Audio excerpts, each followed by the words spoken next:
Hello, and I'm glad you found Pocket Coach Academy's YouTube page. And today's video, we're going to talk about top tier introductions.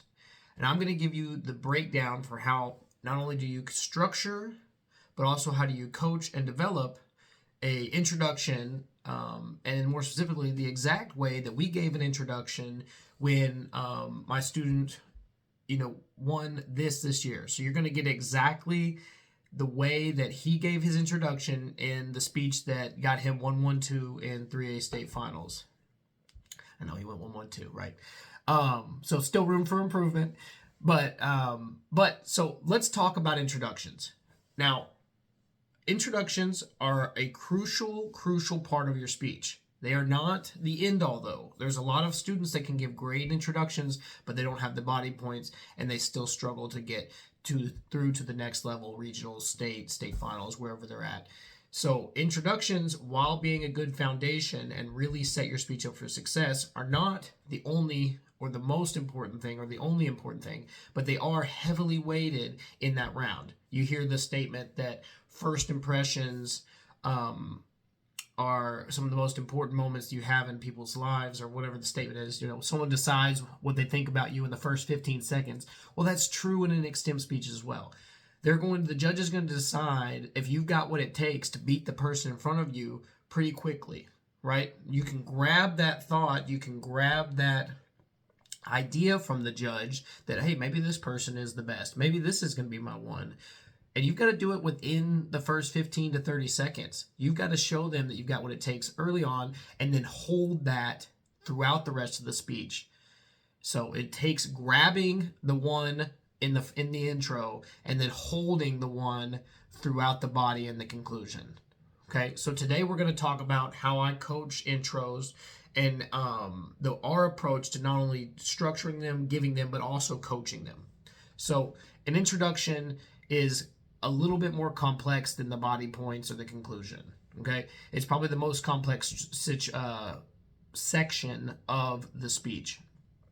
The introduction is composed of 1, 2, 3, 4, 5, 6, 7 different sections that you need to hit sequenced and fluently. And a lot of that requires some memory. This is where a lot of that short-term memory comes into play, and why introductions can be a make or break moment. So the first part of the introduction is the attention-getting device. And if you follow us on Facebook or Instagram or TikTok, you know that the attention-getting device is crucial, and we've talked a little bit more about that. And we're going to go more in depth into each piece in a second. The second piece of your introduction is your link to topic, and we'll go more in depth into that. So if you're taking notes, you're writing anything down, 1, AGD, write that down. 2, link to topic. 3, significant statement, and that is a statement of framing the question of why it is important and how this is going to impact either the world or the listener or the judge or the topic at hand. You can frame it in different ways, but this is a moment for you to provide some weight and some gravity and another level of persuasion to your speech.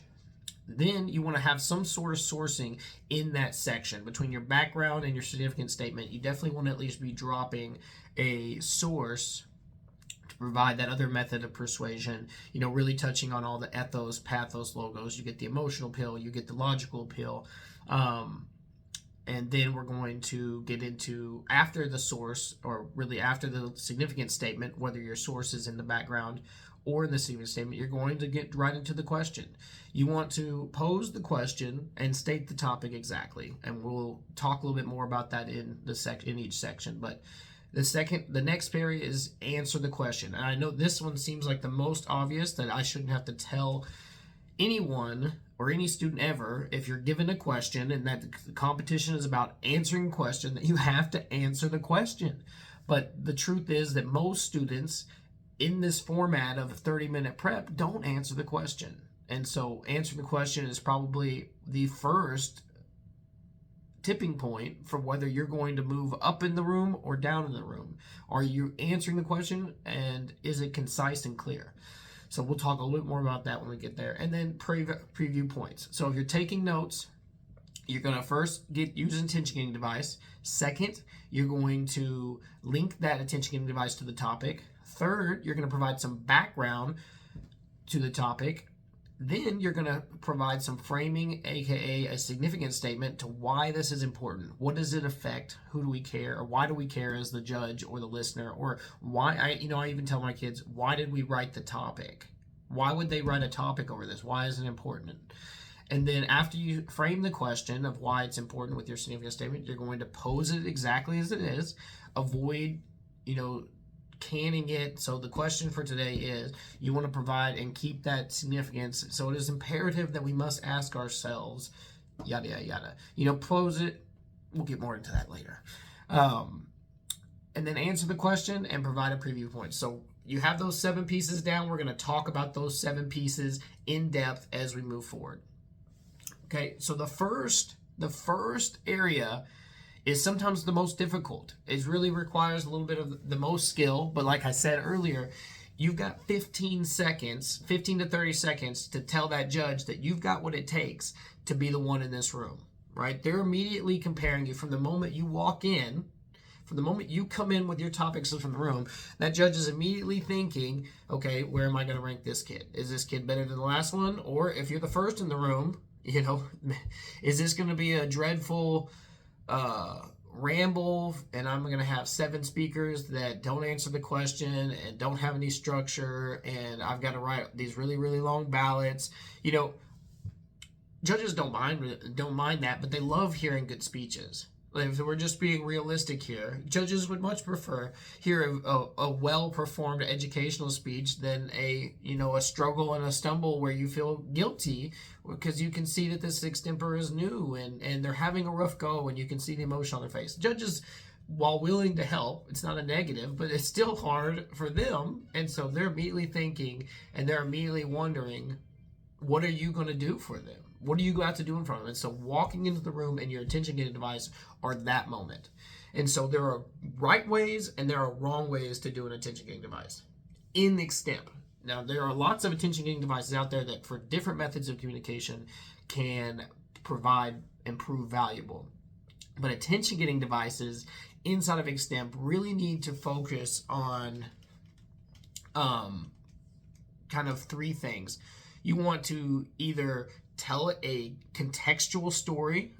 Sometimes when you talk about questions about war or famine or things going on, sometimes a storytelling that exists inside of that story about a young refugee that has crossed the border and found herself in a camp and yada, yada, yada. Maybe, that's kind of getting in the direction. It's still don't want to get too content specific about the question, but you can tell an overarching story that most people can relate to. A young girl's struggle as she flees a torn nation or whatever that is, right? Storytelling in that aspect is a good example of AGD.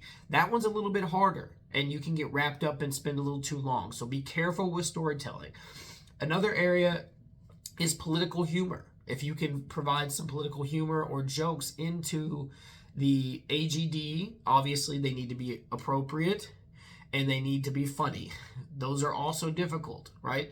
So storytelling, political humor, we don't want to get too left or too right or too political, but something that's current, haha, funny, picks fun at how, the president ate a salad or something that's not really offensive or demeaning in any way. But that's another example of an AGD. And then the third one that I would recommend as the proper way to give an AGD, and what a lot of students use, and what my student used when he gave this speech to win state. So it's simple, but it's effective, and that's just a good, solid quote. Whether it's a proverb or I think in this speech he quoted Ronald Reagan. Very simple concept, motivational or thought-provoking quote from a important figure can do the work. All you need is to get their introduction and get their attention with something that that will tie to the topic and kind of give you cohesion. And so if you don't have a good story, if you don't have a good joke, settle on a solid, informational, thought-provoking quote. It'll do the work for you. Trust me. the speech. I think every student that I've had win a state championship in Extemp has given a quote as their AGD. So don't be afraid of it not being powerful enough, because it is. Okay? And so in the AGD, you want to spend less than 30 seconds on this. You don't want to get wrapped up, and that's why I say be careful on the storytelling. You want it to be short and sweet, and then move right into link to topic. So in your first section that you wrote down, the AGD,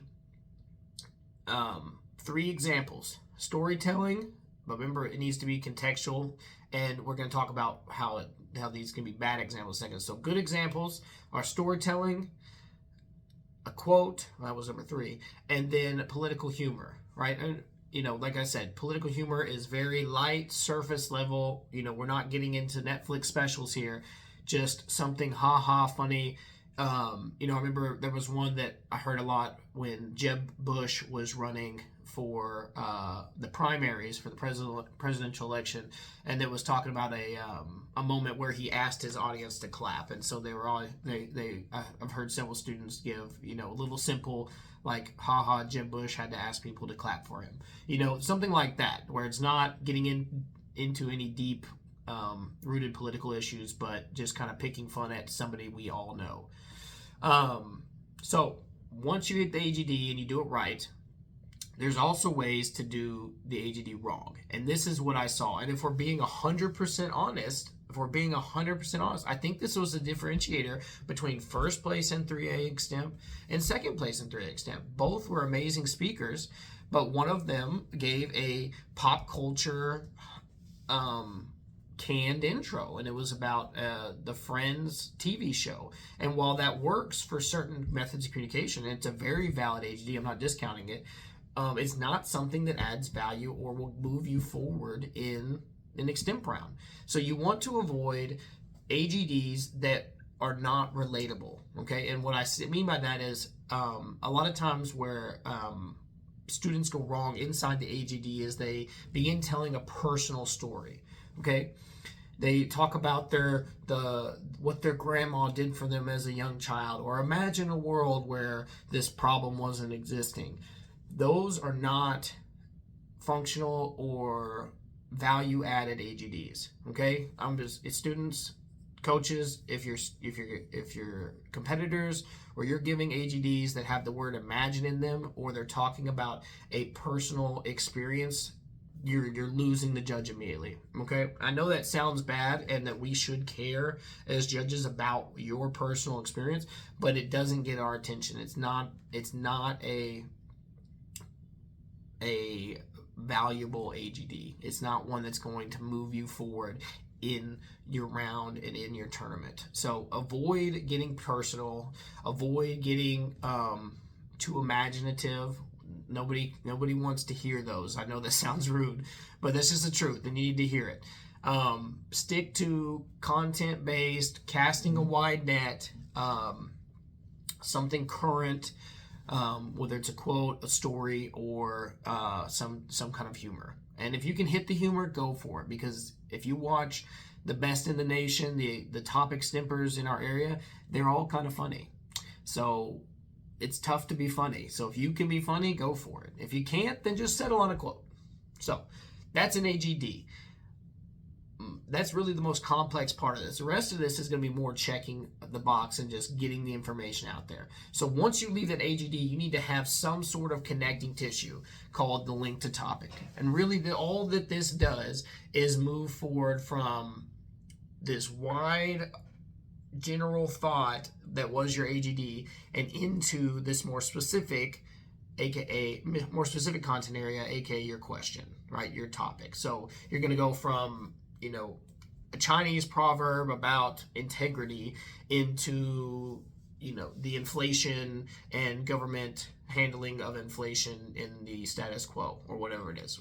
So your link to topic is really just going to be a 1 sentence, maybe 2 sentences if you're really trying to cover a lot of ground and getting from your AGD to the topic, but it's 1 to 2 sentences, and then you're just connecting the dots from here's what I just talked about and here's what we're about to talk about.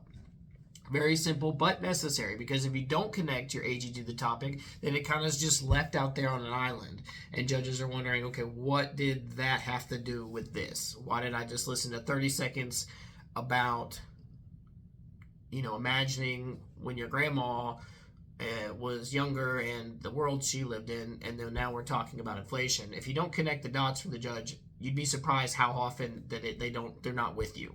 They don't understand what you were talking about. So connect the dots for the judge, get them from your AGD to the topic area, aka your next piece, the background. Link to topic is very simple, but you need to check that box and make sure you're providing that smooth transition from your attention getting device into the content area, which is your background. So that was the second piece. Not a lot to spend on that, but your link to topic is a crucial part. So make sure you check that box.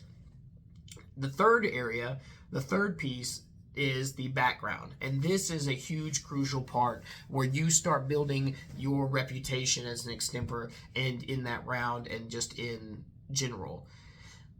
Good extempers can give solid foundational background. You want to take this moment and take this first opportunity to make sure that the judge is educated and up to date on the current issue that you're speaking on. A lot of times, let's just be real, we keep up with the news, but we're not able as debate coaches or judges to read in depth into every piece of news. So we may know about the war in Sudan, but we don't really know the details.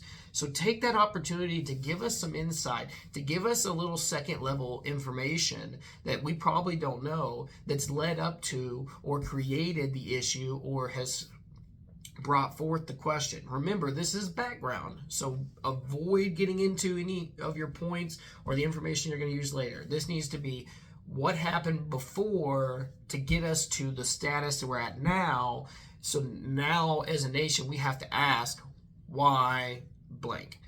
So provide that foundational information. Take this opportunity to educate your judges and give them a little insight. That's going to get you, if you can do the AGD where you get personal, and then you give some background where you're educating them, and then after following that, you hit a good significance statement to persuade them on an emotional level of why this is important, you're going to be hitting every single level of ethos, pathos, logos inside of the first minute. And if you do that fluently, you're going to be grasping the one throughout the rest of the speech. Okay. So in your background, you want to spend about 30 seconds on this, laying out the information in your speech, laying out everything that has led up to this that we need to know. And I'll give an example. When we asked about, there was a question, in fact, the question that we were posed in state finals was about the current status of immigration policy. And if you know that the COVID era policies were ending and it was going to revert back to the old policies. And so in the background, we talked about how the old policies had restricted and really, kind of refreshed what we had done when COVID happened, because it was 3 or 4 years ago. And then that allowed us to kind of set up the foundation of what it used to be and how it's changing when we revert back to the new. So you need to like in that context of what is the new immigration policy going to look like, or what will immigration look like at the end of title, man, I can't remember the exact name. But then you can provide what it used to look like. So now we have a clear contrast of what it will look like when that leaves. So provide a source inside of your background. Just one. Don't get too crazy and start thinking that I throw out 2, 3, 4 sources that's going to add value. I've got 17 sources for my background, 8 in each point, and then you're just drowning the judges in raw data and you're not giving analysis. But so one source, analysis, provide us that foundational background, the context of here's how we got to today, and then move on to your significance statement. You don't want to spend too long, but a couple, 3, 4 sentences into here's what happened, here's how that's led up to the question today. And then you get into your significance statement. Your significance statement is one that I would say, especially in UIL, that 80 to 90% of you are missing. And it's not necessarily a requirement, but it adds value and it's a differentiator.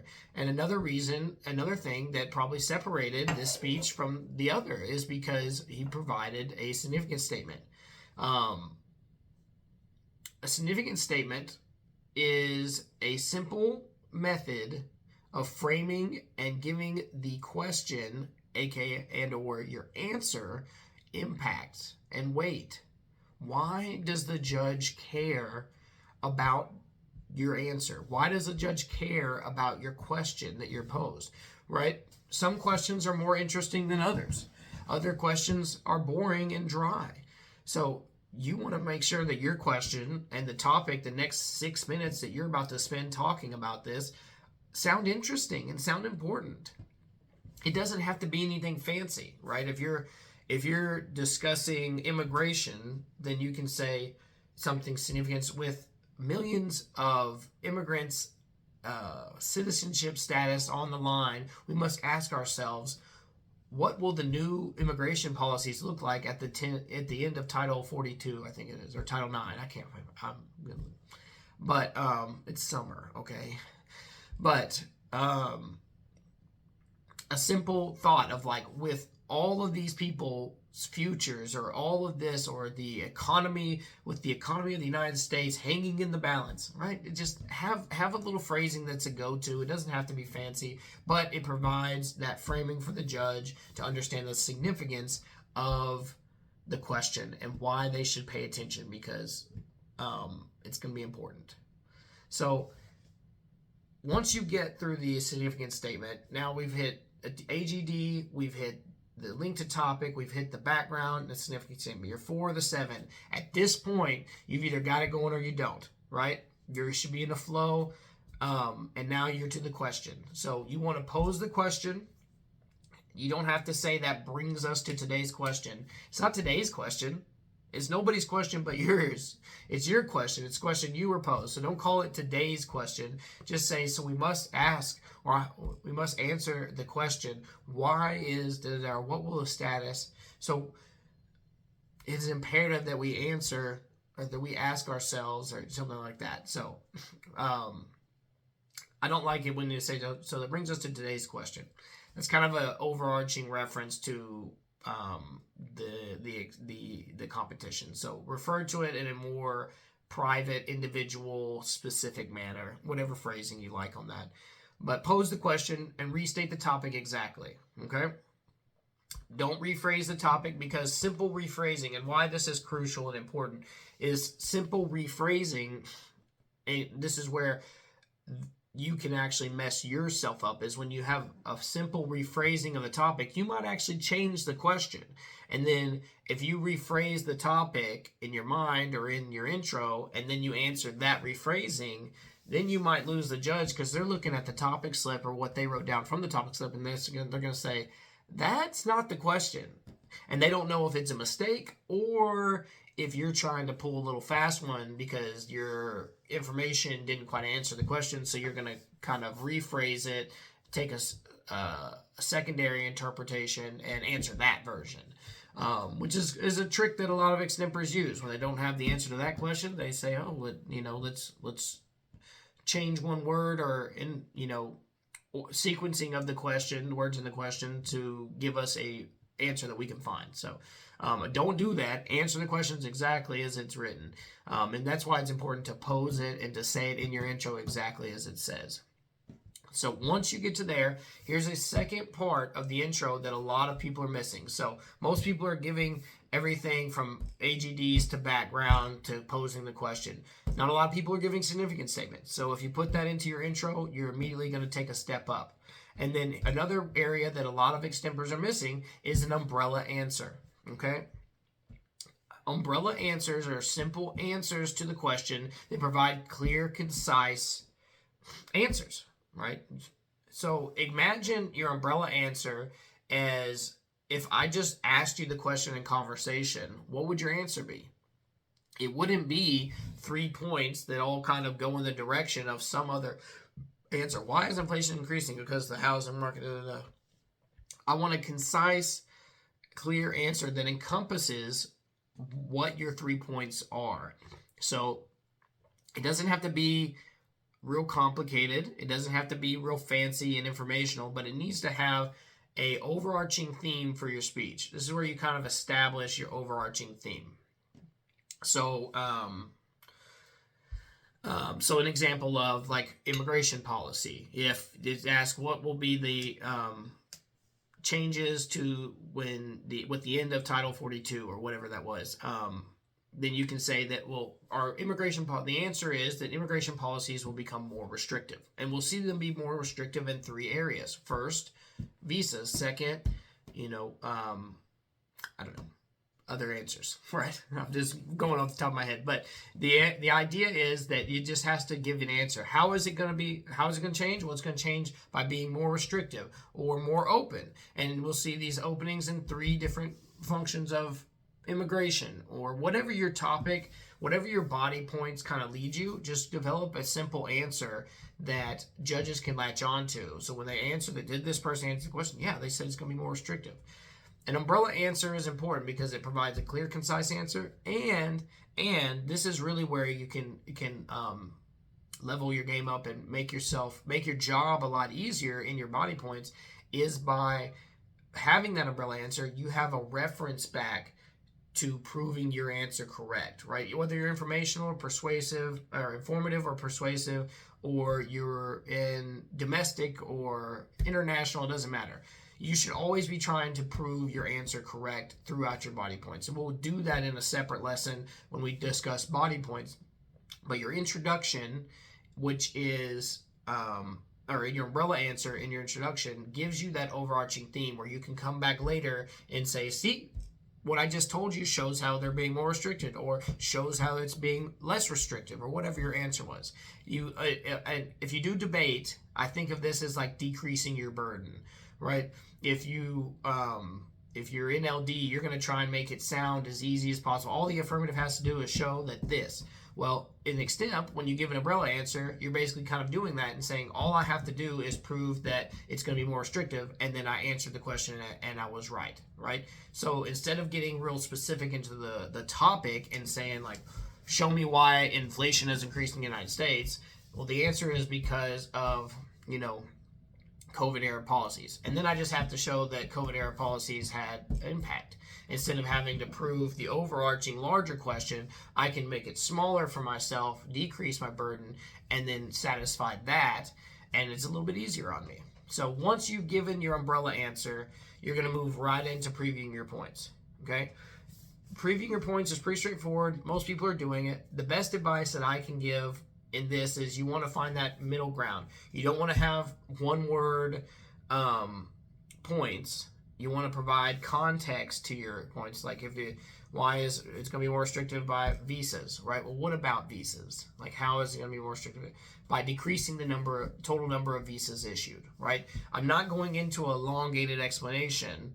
I'm not getting into my body point, my argument that I'm going to make, but I'm providing context to how visas would be more restrictive. So you want your preview points to be a phrasing, not a single word, because single words don't have any context to them. How is it because economy? Well, what about the economy? How is it because of visas? Okay, well, what are visas going to be easier to get, harder to get? I know that you answered restriction, but it doesn't really, I'm still kind of doing a lot of work for you. So make sure that the judge doesn't have to do work for you in understanding how your body points are going to answer or fit under your umbrella. So you provide context to your three preview points, and then you're going to transition out. Now, transitioning is a whole nother lesson, and it's one of the harder parts about Extemp, and you'll see that video on our page. But those are the 7 parts of an intro, and if you can check all those boxes, like I said before, the introduction is a crucial part, okay? You may not get the 4, the 5, and the 6 based on your introduction, but I can promise you that is your only moment to grab the one. Before you end your introduction, judges are already thinking, does this person have what it takes to win the room? And then they're comparing you to the previous people that have come through. And so to have a top tier introduction, to get the one in the room, you've got to be checking all those boxes and doing it with fluidity and context. So I hope this helped. Please go and like our Facebook and Instagram. Subscribe to our YouTube page. We're going to be putting out more and more content. July is Extemp month, and we're going to be going all the way through my Extemp unit, video by video, lesson by lesson, so you and coaches and students alike will have access to everything that I teach. And like I said, I don't claim to be the best, but I just want to help, and I just want to provide coaching and context for students and new coaches in the arena. So thank you for watching, and I hope you have a great day.